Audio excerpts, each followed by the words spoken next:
Hey, buddy. How are you, man? How are you? I'm good, man. Really good. Favorite part about being in a band, the brotherhood. The brotherhood and the trust. It feels like a garage band, a real garage band, like when you get your buddies together and you're going to play.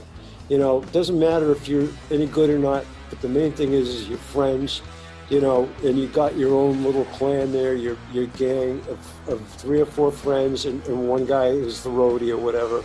It isn't about like whether or not you can play any good, or maybe you get to play at the high school dance, but it isn't about who's any good or not. You're there because you're buddies.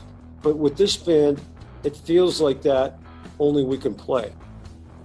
Well, there are three, really. I'd really love to be able to conquer the piano, a gypsy instrument called a cimbalom, and pedal steel.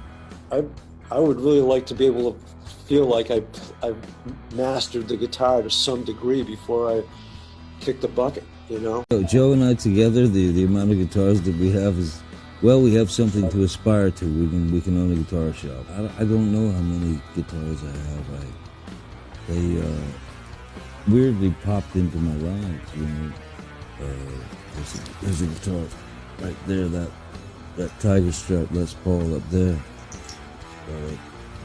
When Joe and Steven invited me to play at the Hollywood Bowl with them, I didn't have a guitar with me. Joe, I think he handed me that guitar. And so I played that guitar, and then when we got off stage, we're all hugging, like I'm thanking everybody, Jesus, thank you.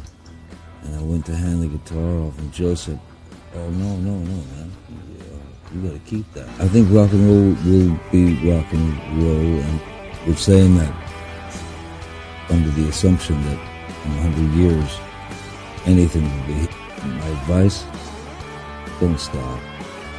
Just keep going. Keep playing.